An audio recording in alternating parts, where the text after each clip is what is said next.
Okay, today I'm going to step you through my standard procedure for analyzing deals off of our MLS system here.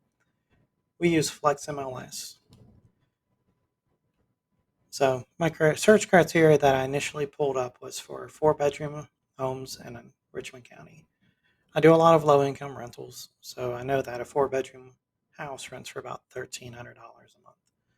So that's a good starting point for us to work out there. So I've looked at all four of these, and I don't think that the bottom three have much promise, but I do think that this one is worth analyzing a little closer. So we do see that it's a four-bedroom, two-bath home.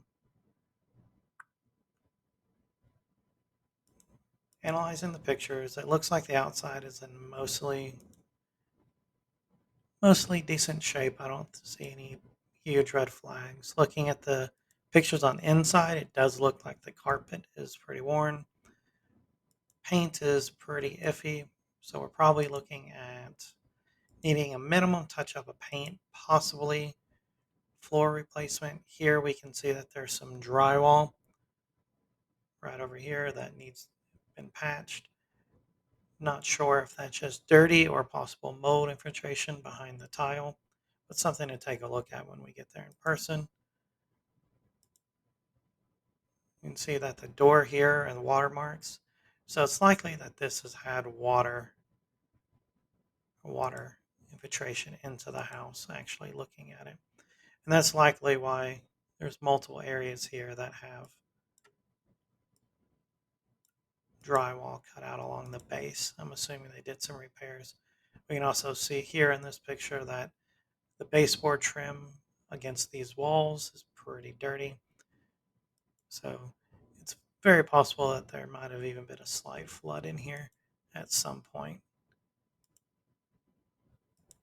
But we won't know that until we actually go there in person and look. It's hard to tell via the pictures. They can be deceiving sometimes. Looking here at the kitchen, we can see that there's older cabinets, most likely a little stained. Front panel is off of this, and it looks, can't tell exactly what's sticking out of that, if that's maybe a water line or what exactly that is. See the carport here. So this one potentially has some potential. I don't see anything that would be outstanding, that would be a huge deterrent. I don't see anything with the HVAC system on the outside. So that would also be a question of where and what the condition of the HVAC is. But we'll just punch in the base number so we kind of get a feel for whether or not this is something we would even want to look at. So we're looking at a $108,000 purchase. So here's my pre-generated calculator. We're going to put in 108,000 for the purchase price. All right, and we know that the rent price is typically around $1,300 for a four-bedroom on Section 8, which is where we're looking to move here consistently. All right, so going down here line by line, I'll kind of explain what's going on so we're on the same page.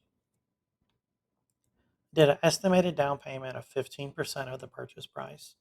So out of 108,000, we're looking at $16,200 that we need as a traditional down payment. Our lending fees are typically around anywhere from like 35 to 7,200 depending on the lender. I usually like to try to keep all of that around 5,000. Most conventional loans have a cap at 2% that you can ask for seller concessions. So as a base, I typically try to run that. All right, so that leaves us a mortgage of 91,800 after we put our down payment.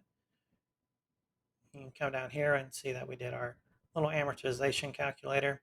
We're looking at doing a 30-year fixed term, and most of the rates I've seen here are around 7.5% in the last few weeks. All right, so that gives us a mortgage payment of $641.88. All right, so taxes, I have an 85, insurance we have an 85. I do know that the insurance in that area is typically around 85. One outlier may be if that isn't a flood area, it may be a concern. But we can always go over here and look up the tax records to see kind of what we would be ballpark looking at per month. So let's pull up our property search for Richmond County, Georgia here. And then we're just going to copy and paste the address here. So 3441 Wayside Drive, copy and paste. And we will do a search. All right, so we're pulling up here.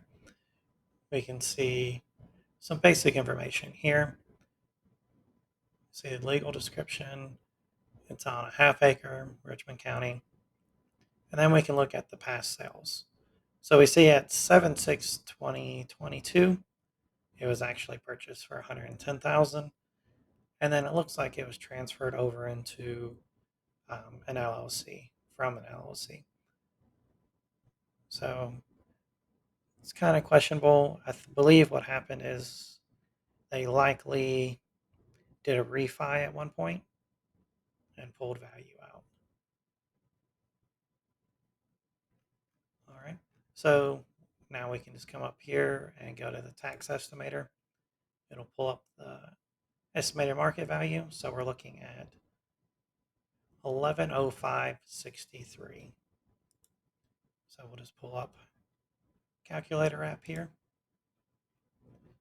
So 1105.63 divided by 12. We're looking at 92.13. So we'll just say 95 for ease of numbers here. I do know that the insurance rate for that area is pretty close to the 85%. So we're looking at a total monthly payment of $951.88 coming out, $1,300 coming in. So we're looking at potentially netting about $350, give or take some, which means about $41.77 over the year. Looking at coming out of pocket. Let me make sure. Yeah, I did not update this one. So it should be minus seller concessions. So there we go. Looking at coming out of pocket, $19,040 ballpark, which gives us a 21.94% ROI. So roughly a 22% ROI on this property. So that looks like a pretty viable deal that could potentially be there. Now, what could be an offset is the repairs on this. Usually don't like to go off of the pictures to determine that. I like to go do a walkthrough. So if there is no HVAC, if the carpets for sure have to be replaced and we can't shampoo them, and if we have to do a full repainting versus touch-ups, that number can substantially change. But this is overall my initial um, analysis of properties that I pulled off the MLS.